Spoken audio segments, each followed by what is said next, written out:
The fourth of the Fatui Harbingers, a formidable Snezhnayan diplomat and a ruthless assassin. This is the most you can hope to glean about Arlecchino if you know the right people to ask. But if you go one step further and gain the acceptance of a certain group of children, you'll learn about her most important identity of all, a father. This will be a productive partnership, I hope. As an intelligence operative, Arlecchino prefers more covert means of attack. But don't expect her to shy away from unleashing her raging flames in broad daylight if the situation calls for it. Arlecchino's normal attack can combo up to 6 spear strikes, dealing physical damage to enemies. Her charged attack consumes a fixed amount of stamina to dash toward an enemy and deliver a single slash. Continue holding the attack button, and she moves rapidly for a short period at the cost of further stamina. With her elemental skill, Arlecchino commands Bale Moon Bloodfire to deal pyro damage to nearby enemies. She then charges at one of them and delivers a further slash, dealing AoE pyro damage. Enemies struck by her elemental skill will receive a Blood Debt directive for a set period. Blood Debt directive deals up to 2 rounds of pyro damage at set intervals. The damage dealt is considered elemental skill damage. Using her charged attack, or elemental burst, causes Arlecchino to absorb and clear nearby Blood Debt directives. Each directive absorbed grants her a bond of life worth a percentage of her max HP. There is a limit to the total bond of life that can be gained in this way. If her elemental skill is used again within a certain time, the directive's duration is recalculated, as is the maximum bond of life that they can confer. The Crimson Moon bloodline etched into Arlecchino's life brings her pain, but also power.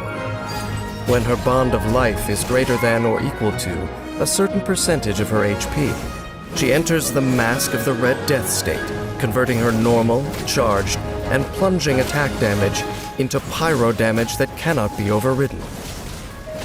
While in this state, when Arlecchino's normal attack hits an enemy, the damage dealt is increased by an amount based on her attack and her current bond of life percentage. A portion of her bond of life is then consumed.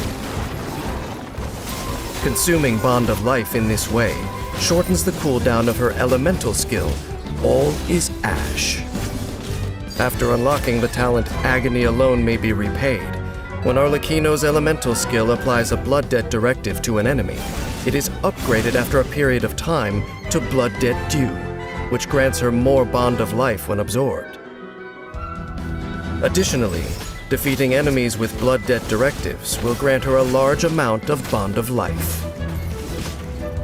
There is a limit to the total bond of life that can be gained in this way. This is where you fall.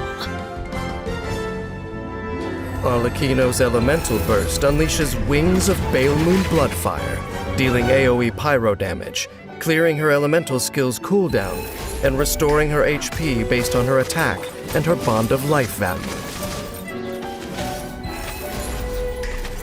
Due to her passive talent, the Bale Moon Alone May Know, while in combat, Arlecchino gains a pyro damage bonus and can heal only by using her elemental burst, Bale Moon Rising. When HP is low, she can unleash her elemental burst against a group of enemies to deal pyro damage, clear the cooldown on her elemental skill, and recover HP. She is a father children can depend on. The family exists thanks to her. After unlocking the passive talent Strength Alone Can Defend, all elemental and physical resistance is increased for Arlecchino, based on the amount of attack she has beyond a certain value. There is a limit to the increase that can be gained in this way. The seat of Fourth Harbinger honors Arlecchino's past achievements and serves as clear confirmation of her combat prowess. With mastery of the Bond of Life, the bloodthirsty flame she wields is a foreboding sight to her foes. She starts the battle by using her elemental skill to apply Blood Debt directives to enemies. At an opportune moment, she uses a charged attack to absorb the directives, gaining Bond of Life and entering the Mask of the Red Death state, in which she dishes out pyro damage with her enhanced normal attack. When energy is full, she uses her elemental burst to deal pyro damage to enemies, while healing herself and also clearing her elemental skill cooldown. Then she goes on a final offensive streak, turning her foes to ash by the searing light of the blood-red moon. Neither a dark sun nor a red moon is seen as a good omen by this world's standards. Things certainly did not end well for the dynasties that took them as their respective emblems. So when someone has a recurring dream featuring the sight of a crimson moon, she should beware. In my long journey, I have seen many fight to defy fate. Arlecchino is one of them. And she seems to have succeeded. The fiery blood that corrodes her flesh has eaten away, too, at the shackles that once bound her. When a blood-red moon shines down from above, some see the face of death, while others see the roof over their heads.